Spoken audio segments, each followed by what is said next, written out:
పాకిస్తాన్లోని గగనతల రక్షణ వ్యవస్థలు రాడార్ కేంద్రాలపై దాడి కోసం ఇజ్రాయెల్ తయారీ దీర్ఘశ్రేణి లాయిటరింగ్ మ్యూషన్ హారప్ను భారత్ సమర్థవంతంగా ఉపయోగించింది. దీంతో ఈ అద్భుత అస్త్రాన్ని దక్షిణాసియాలో తొలిసారిగా భారత్ వినియోగించింది. నిన్న పాకిస్తాన్కు చెందిన ఉపరితలం నుంచి గగనతలంలోకి లక్ష్యాలను ఛేదించే మధ్యంతర శ్రేణి క్షిపణి వ్యవస్థ HQ-16లో భాగంగా ఉన్న LY-80 రాడార్ కేంద్రాలను ఈ డ్రోన్లు ధ్వంసం చేసినట్లుగా తెలుస్తోంది.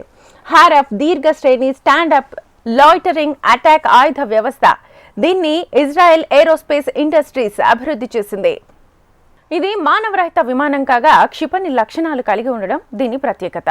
శత్రువుల ఆదేశిక వ్యవస్థలు, సరఫరా డిపోలు, ట్యాంకులు, గగనతల రక్షణ వ్యవస్థలను ధ్వంసం చేయడానికి ఇది బాగా ఉపయోగపడుతుంది. హారప్లో electro optical, infrared, forward looking infrared సెన్సార్లు, colour CCD camera, anti radar homing సామర్థ్యాలు ఉన్నాయి. లక్ష్యాలను నిర్దిష్టంగా గుర్తించడానికి ఇవి ఉపయోగపడతాయి.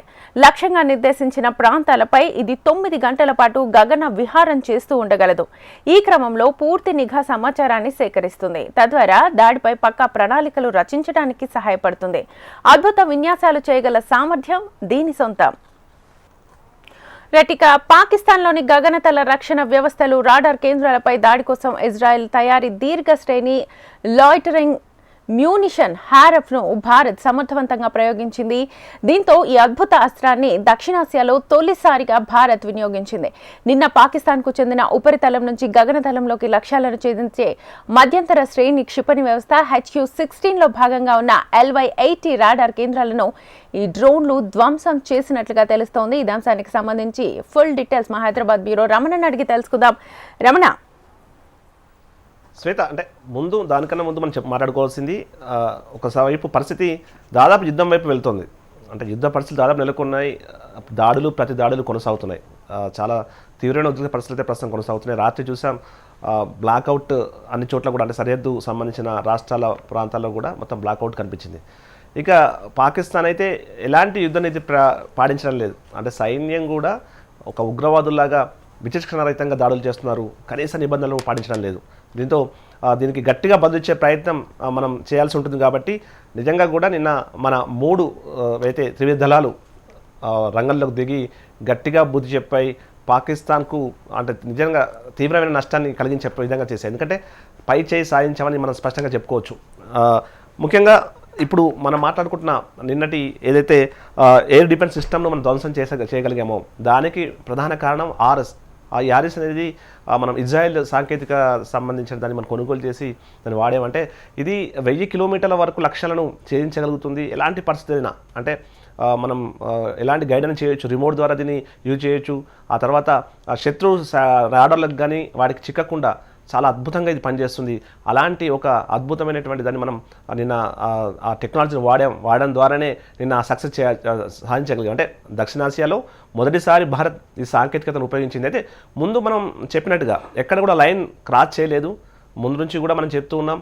మనకు ఎప్పుడైతే పహల్గామ్ దాడులు జరిగాయో ఆ దాడుల తర్వాత కేవలం టెర్రరిస్టును మేము టార్గెట్గా చేసుకుని దాడులు చేశామని చెప్పాం. 9 ప్రాంతాల్లో మనం ఆ దాడులు చేశాం. ముఖ్యంగా జైషే మహమ్మద్ సంబంధించినటువంటి బహోల్పూర్ కావచ్చు, లష్కర్ తైయబా సంబంధించిన మృతికేను మెయిన్ టార్గెట్గా చేసుకుని ఆ ప్రాంతాల్లో మనం దాడులు చేశాం. ఆ తర్వాత ఈ దాడుల తర్వాత పాకిస్తాన్ ప్రతీకారతో అంటే తమకు సంబంధించిన సామర్థ్యాన్ని బయట ప్రపంచం మీద చూపెట్టాలని ఒక ప్రయత్నం చేసింది. దానికోసమని నిన్న 15 మెయిన్ హైదరాబాద్ మన దేశానికి సంబంధించి 15 ప్రాంతాలను టార్గెట్గా చేసుకుని దాడులకు తెగబడింది. ఆ దాడులను మనం సమర్థవంతంగా తిప్పికొట్టాం. కానీ అంటే పాకిస్తాన్ చేసిన ఆ మిస్టేక్ ఈరోజు దానికి భారీగానే మూల్యం చెల్లించుకుంటుందని చెప్పాలి. దానిలో భాగంగానే మనం నిన్న నుంచి కూడా దాడులు చేస్తాం. ముందు అసలు ఎయిర్ డిఫెన్స్ సిస్టమ్ ఏదైతే పాకిస్తాన్కు ఉందో ఆ సిస్టమ్ మెయిన్గా HQ-16 అని చెప్పి దీన్ని చైనా నుంచి తెచ్చుకున్న సాంకేతిక పరిజ్ఞానాన్ని వారు వాడుతున్నారు. అలాంటి ప్రధానమైనటువంటి అంటే ముందు యుద్ధంలో అత్యంత కీలకమైనటువంటి ఈ టెక్నాలజీ. ఎందుకంటే గగనతలంలో జరుగుతున్న పరిణామాలను ఎప్పటికప్పుడు పరిశీలించి శత్రు దేశాల మీద దాడులు చేయడం కోసం కావచ్చు, లేదంటే తమపై దాడి జరుగుతున్నప్పుడు రక్షించుకోవడం కోసం ఈ సిస్టమ్ ఉపయోగపడుతుంది. అలాంటి సిస్టాన్ని మనం ముందు చాలా పకడ్బందీగా ప్లాన్తో ఇంతకుముందు నేను చెప్పినట్టుగా ఈ RS అనేటువంటి సాంకేతిక పరిజ్ఞానం ఉపయోగించి ఆ జెట్ ద్వారా, ఆ విమానం ద్వారా మనం దాన్ని పూర్తిగా ధ్వంసం చేయగలిగాం. అంటే మొత్తం వాళ్ళ గగనతలానికి వెళ్తున్నాం, కేవలం మన భూభాగం నుంచి ఈ దాడులను కూడా చేస్తున్నాం. 1000 కిలోమీటర్ల వరకు ఈ ఆర్ఎస్ ప్రయాణించగలదు. చాలా తీవ్ర స్థాయిలో వారికి సంబంధించి మనం దాడులు చేస్తూ వచ్చాం. అయితే 15 మెయిన్ సిటీస్కి సంబంధించి అంటే మన ఏవైతే సైనిక స్థావరాలు ఉన్నో వాటిపై టార్గెట్గా చేసుకుని వారు దాడులు చేసే ప్రయత్నం చేసిన క్రమంలో ఇక రాత్రి అయితే వారు మరింత తీవ్రమైన స్థాయిలో దాడులు తెగబడ్డారు. నిబంధనలకు విరుద్ధంగా గతంలో మనం చేసిన అన్ని నిబంధనలను కూడా వారు పక్కన పెట్టి తోసిరాజేసి వారు ముఖ్యంగా మన పౌరులను లక్ష్యంగా చేసుకుని దాడులు చేసే ప్రయత్నం చేస్తారు. మన ఆస్తులను ధ్వంసం చేసే ప్రయత్నం చేశారు. అందులో జమ్మూ కావచ్చు, ఇటు పంజాబ్ లాంటి రాష్ట్రాల్లో, తర్వాత రాజస్థాన్ జైసల్మీర్ లాంటి ప్రాంతాలను టార్గెట్గా చేసుకుని నిన్న ఒక్కసారిగా వారు దాడులు చేసే ప్రయత్నం చేశారు. అయితే ఈ దాడులు జరుగుతున్న సందర్భంలోనే వాటన్నింటినీ కూడా చాలా సమర్థవంతంగా మనం ఎదుర్కొన్నాం. అయితే ఇంకో ప్రధానమైన విషయం, F-16 లాంటి పాకిస్తాన్ చాలా గొప్పగా చెప్పుకుంటుంది. తన దగ్గర అత్యాధునికమైన సాంకేతిక పరిజ్ఞానం F-16 సంబంధించిన యుద్ధ విమానాలు, జెట్ విమానాలు ఉన్నాయని కూడా చెప్పుకుంటుంది. అయితే ఆ F-16ని అమెరికా నుండి కొనుగోలు చేసింది. అమెరికా నుండి కొనుగోలు చేసే సందర్భంలో చాలా నిబంధనలు దానికి ఉంటాయి. అంటే కేవలం ఏదో మామూలు స్థాయి ఘర్షణలు జరిగినప్పుడు దాన్ని వాడకూడదు, మరీ తీవ్ర స్థాయిలో యుద్ధం జరిగినప్పుడు, తమకు తీవ్రమైన ప్రమాదం వాడినప్పుడు మాత్రమే ఆ F-16 సంబంధించిన యుద్ధ విమానాలు వాడాలంటూ కూడా ఒక నిబంధన ఉంది. కానీ ఆ నిబంధన కూడా పక్కన పెట్టి F-16ని భారత్ మీద ప్రయోగించే ప్రయత్నం చేసింది. ఈ సందర్భంలో మనం జైసల్మేర్ అక్కడ ఆ పోఖ్రాన్ ఆ పరిసర ప్రాంతాల్లోనే దాన్ని మనం కూల్చేసాం. F-16 లాంటి యుద్ధ విమానాన్ని భారత్కు సంబంధించిన సైన్యం దాన్ని కూల్చేయగలిగిందంటే మనకి ఇక్కడ మన పరిస్థితిని అర్థం చేసుకోవచ్చు. అంటే మన నిరంతరం గగనతలంలో మన రక్షణ వ్యవస్థ ఏ విధంగా పనిచేస్తుంది. S-400 అనేటువంటి ఒక సాంకేతిక పరిజ్ఞానంతో దాని ద్వారా రాడార్ వ్యవస్థ ద్వారా మనం వీటన్నిటిని గుర్తిస్తున్నాం. డ్రోన్లను మనం విజువల్స్లో చూస్తున్నాం ఎంత క్లియర్గా. ఆ డ్రోన్లను ఏ విధంగా మనం పేల్ చేస్తాం, వారికి సంబంధించి వాళ్ళు దాడులు చేసే ప్రయత్నం చేసినప్పుడు వాటిని ఏ విధంగా ఎదుర్కొన్నామని మాత్రం మనం చూడాల్సి ఉంది. ఏదేమైనా ప్రస్తుతం అయితే ఒక యుద్ధ వాతావరణం కంటిన్యూ అవుతుంది. ఇది ఎలాంటి పరిణామాలకు రేపు వెళ్ళబోతుంది చూడాల్సి ఉంది. ఎందుకంటే పాకిస్తాన్కు అంత ఈజీ అయితే కాదు. భారత్కున్నంత ప్రస్తుతం పరిస్థితులు భారత్కు అనుకూలించేటువంటి అంశాలు పాకిస్తాన్కి అయితే ప్రస్తుతం లేవు. మరోవైపు నిన్నటి దాడి తర్వాత ఇక్కడ మన భారత ప్రభుత్వం కానీ మన సైన్యం కానీ చాలా వ్యూహాత్మకంగా ముందుకెళ్తోంది. ఈ సమయంలో ఇక వారు చేస్తున్న దాడులను మనం తిప్పికొట్టకపోతే, కాస్త వెనుకంజ వేస్తే వారు ఖచ్చితంగా మరింత రెచ్చిపోయే అవకాశం ఉంటుంది. వారికి ఎలాంటి అవకాశం ఇవ్వద్దు. ఖచ్చితంగా దీన్ని అదునుగా తీసుకొని ఇంకా తీవ్రస్థాయిలో దాడులను పెంచాలనే ఉద్దేశంతోనే దాదాపు లాహోర్, ఇస్లామాబాద్ లాంటి ప్రాంతాల్లో కూడా మనం దాడులు చేసినట్టుగా అయితే చెప్తున్నారు. అధికారికంగా చెప్పాల్సి ఉంది. ఎందుకంటే ఇలాంటి విషయాలు భారత ప్రభుత్వం నుంచి అధికారిక ప్రకటనలు వచ్చిన తర్వాత మనం మాట్లాడుకోవాల్సి ఉంటుంది. అయితే ఏజెన్సీల ద్వారా అందుతున్న సమాచారం మేరకైతే ఆల్రెడీ మనం అక్కడ ఈ పోర్ట్లపై కూడా దాడులు చేశామని చెప్తున్నారు. ముఖ్యంగా ఇస్లామాబాద్కు సంబంధించి అక్కడ పాకిస్తాన్ ప్రధాని ఉండే నివాసం సమీపంలో కూడా పేలులు జరిగాయి, డ్రోన్లు పడ్డాయని చెప్తున్నారు. ఇవన్నీ కూడా మరి కాసేపట్లోనే మనకు బ్రీఫింగ్ ఆల్రెడీ మనకు ఏదైతే కేంద్ర విదేశాంగ శాఖ నుంచి, రక్షణ శాఖ అధికారుల నుంచి మరి కాసేపట్లో మీడియా సమావేశం ద్వారా వివరాలు వెల్లడించే అవకాశం ఉంది. ఏదేమవుతున్నా ప్రస్తుతం అవుతున్న పరిస్థితి మాత్రం భారత్ చాలా పైచేయి సాధించింది, చాలా దూకుడుగా ముందుకెళ్తోంది.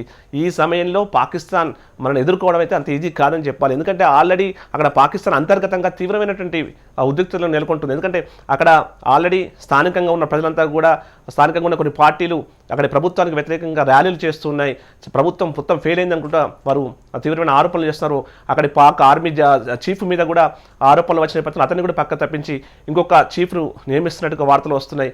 ఇదే సమయంలో బలూచిస్తాన్కి సంబంధించినటువంటి అక్కడి సైన్యం, బలూచిస్తాన్కి సంబంధించినటువంటి ఆర్మీ వీరిపై దాడులు చేస్తున్న పరిస్థితులు మనం చూస్తున్నాం.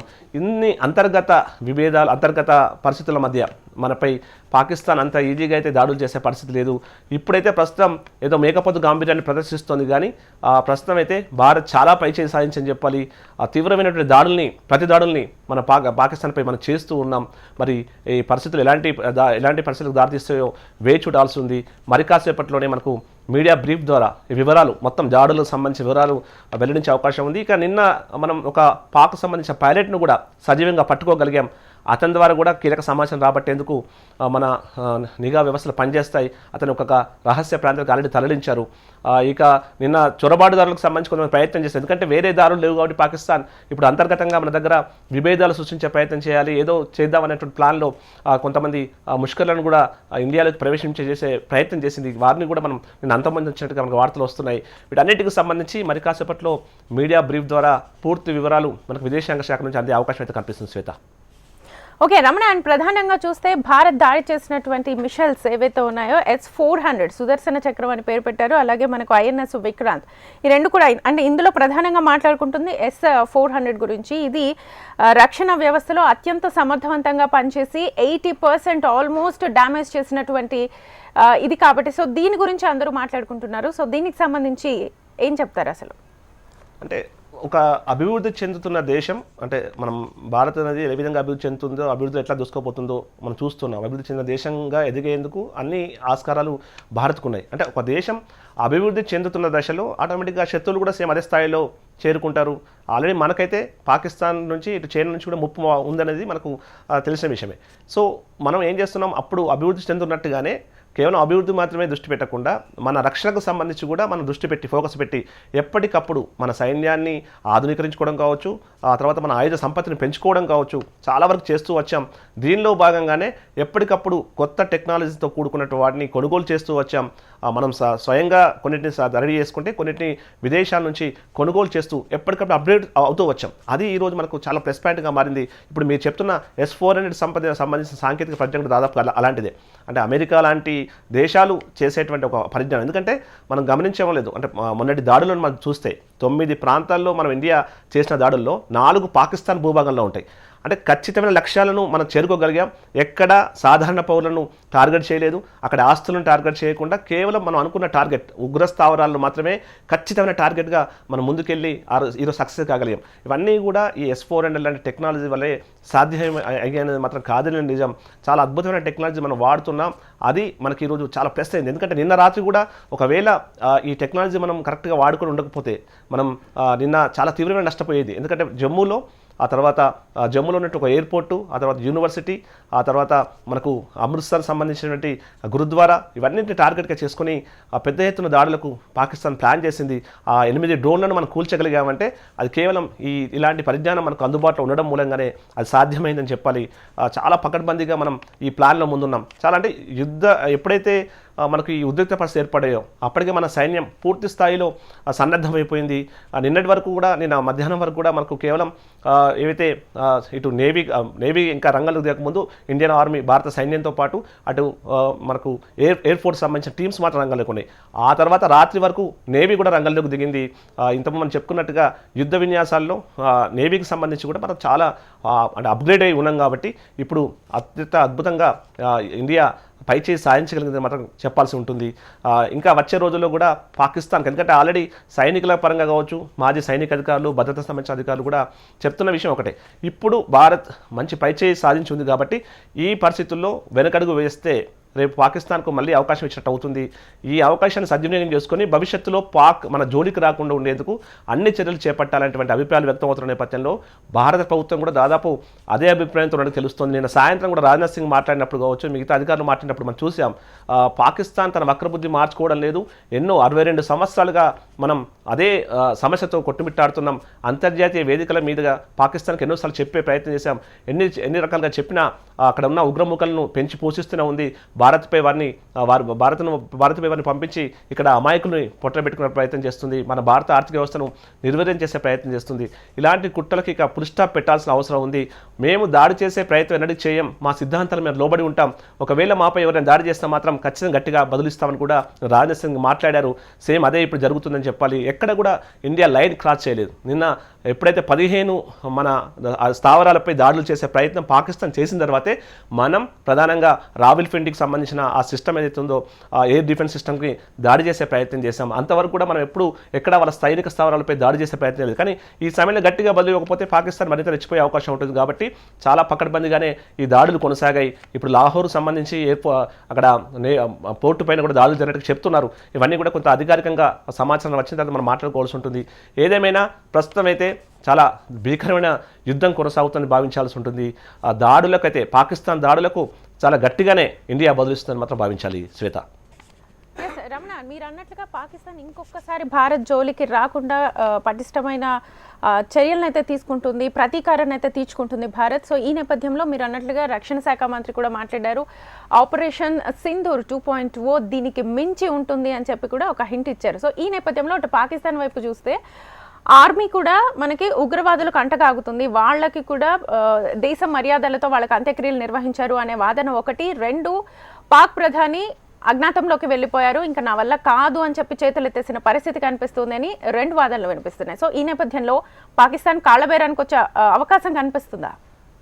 ఆల్రెడీ ఒక ఫేక్ లెటర్ అయితే సోషల్ మీడియాలో చెక్కలు కొడుతుంది. పాకిస్తాన్ శాంతిని కోరుతుంది అన్నట్టుగా ఒక లెటర్ అయితే ప్రస్తుతం సోషల్ మీడియా వేదికగా చెక్కలు కొడుతుంది. దానికి సంబంధించి క్లారిటీ అయితే రావాల్సి ఉంది. కానీ ఇప్పుడున్న పరిస్థితుల్లో మాత్రం పాకిస్తాన్ ప్రస్తుతం శాంతి చర్చలు కోరుకోకపోతే మాత్రం తీవ్రమైన మూల్యం చెల్లించుకోక తప్పదు. ఎందుకంటే ఆల్రెడీ నిన్నటి ఎపిసోడ్ ఏదైతే జరిగిందో, ఇప్పుడు మీరు అన్నట్టుగా మనకు సింధూర్ 2.0 అని చెప్పారు, అది ఆల్రెడీ మొదలైపోయింది. నిన్న సాయంత్రం ఎప్పుడైతే మన జమ్మూ పైన, తర్వాత ఇటు అమృత్సర్, ఏవైతే పంజాబ్ కావచ్చు, రాజస్థాన్ ఆ ప్రాంతాల్లో దాడులకు పాకిస్తాన్ తెగబడిందో, అందులో సాధారణ పౌరులను లక్ష్యంగా చేసుకుని, మన సైనిక స్థావరాలు లక్ష్యంగా చేసుకుని దాడులకు ఎప్పుడైతే పాల్పడిందో అప్పుడే ఇక ఈ ఆపరేషన్ను మనం మరింత అప్గ్రేడ్ చేసి ఇప్పుడు మనం ఒక అంటే యుద్ధం స్టైల్లోనే మనం ముందుకెళ్తున్నాం. మన వరుస దాడులతో పాకిస్తాన్ అయితే ఉక్కిరిబిక్కిరి అవుతున్న పరిస్థితి కనిపిస్తుంది. వాళ్ళు కేవలం మేకపోతు గాంభీర్యం అట్లా ప్రయత్నం చేశారు. కానీ ఎందుకంటే వారికి ఉన్న సామర్థ్యం మేరకు కావచ్చు, వాళ్ళకు ప్రస్తుతం ఉన్న పరిస్థితులకు యుద్ధం అయితే వాళ్ళు కోరుకోవడం లేదు, అక్కడ ప్రజలు కూడా కోరుకోవడం లేదు. ఇప్పుడున్న సిచ్యువేషన్లో వారు గెటాన్ కావాలంటే మాత్రం ఖచ్చితంగా ఇప్పుడున్న పరిస్థితుల్లో ఖచ్చితంగా శాంతి చర్చలకు వారు ముందుకు రావాల్సిందే. మరి అంటే ఆల్రెడీ భారత్ ఎదురుదాడి చేస్తున్న క్రమంలో తాము వీక్ అవుతామనేటువంటి భావనలో, భవిష్యత్తులో మళ్ళీ తమ వీక్ అయితే ఇంకా చాలా తీవ్ర పరిణామాలు ఉండే అవకాశం ఉంటుంది. కాబట్టి పాకిస్తాన్ కేవలం ఏదో మేకపోతు గాంభీర్యంతోనే ముందుకెళ్తుంది, కానీ ఎక్కడ కూడా యుద్ధం చేసేటువంటి ప్రయత్నం అయితే వారికి లేదని చెప్పాలి. ఆల్రెడీ సంక్షోభం మొదలైంది. అక్కడ రాజకీయంగా కూడా తీవ్రమైన విమర్శలు వస్తున్నాయి. నిన్న ఎంపీ మాట్లాడారు. ఎంపీ మాట్లాడుతూ యుద్ధం దయచేసి ఆపండి, భారత్తో శాంతి చర్చలు జరపండి అంటూ కూడా ఆయన మాట్లాడుతూ ఆవేదనతో మాట్లాడిన వీడియోస్ కూడా ఇప్పుడు చెక్కలు కొడుతున్న పరిస్థితి మనం చూస్తూ ఉన్నాం.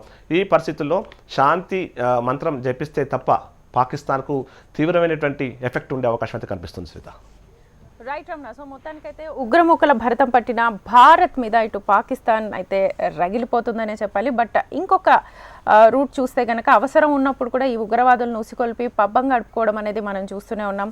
ఇటు ఈ నేపథ్యంలో ఇటు S-400 అనేది ఈ రక్షణ వ్యవస్థకు సంబంధించినటువంటి దీని గురించి అందరూ మాట్లాడుకుంటున్నారు. దీనికి సంబంధించి సుదర్శన చక్రం అని కూడా దీనికి పేరు పెట్టడం జరిగింది. అండ్ నెక్స్ట్ స్టెప్ భారత్ ఎలా ఉండబోతోంది, ఆపరేషన్ సింధూర్ 2.0 మాత్రం దీనికి మించి ఉంటుందని చెప్పేసి ఇటు భారత్ కూడా చాలా క్లియర్ కట్గా గ్రీన్ సిగ్నల్ అంటే ఇచ్చేసింది. సో స్టాండర్డ్స్ మెయింటైన్ చేస్తుంది. సో మరొక వైపు ఆపరేషన్ సింధూర్కి అడ్రస్ చేసినటువంటి ఇద్దరు లేడీస్ కూడా, సో ఎందుకంటే ఆడవాళ్ళు మీరేం చేయలేరు, వెళ్ళి మోదీకి చెప్పుకో అన్న దాన్ని చాలా బలంగా ఇటు పాకిస్తాన్కి తీసుకెళ్ళింది. సో మరొక వైపు ఇటు కరాచీ పోర్ట్ ఏదైతే ఉందో 70% ఎగుమతులు దిగుమతులు జరుగుతున్నాయి. సో వీటికి సంబంధించి కూడా ఆర్థిక వ్యవస్థను చిన్నభిన్నం చేయడంలో భారత్ ముందుందనే చెప్పొచ్చు. నెక్స్ట్ స్టెప్ ఎలా ఉండబోతుందనేది ప్రస్తుతం ఉత్కంఠగా మారింది.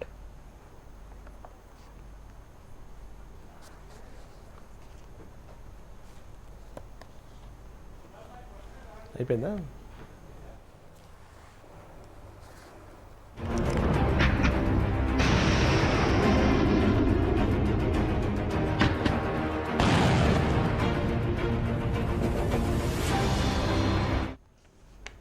శ్వేత, అంటే ఇప్పుడున్న పరిస్థితుల్లో కొంత పాకిస్తాన్కి అయితే ఇప్పుడు మీరు అన్నట్టు కరాచీ సంబంధించిన పోర్టు చాలా కీలకమైన పోర్టు, వారికి అంతో ఇంతో ఎగుమతులు దిగుమతుల ద్వారా కొంత రాబడి వస్తుంది.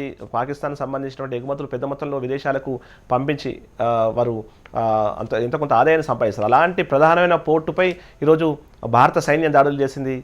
మనకి నేవీకి సంబంధించిన దానిపై INS సంబంధించిన విక్రాంత్ ద్వారా ఆ దాడులు మనం చేసాం. ఆ దాడుల్లో 70% పైగా పూర్తిగా విధ్వంసం ఏందని చెప్తున్నారు. నేను ఇంతకుముందు చెప్పినట్టు అవన్నీ కూడా అధికారికంగా మరి కాసేపట్లో ప్రకటన రాబోతుంది.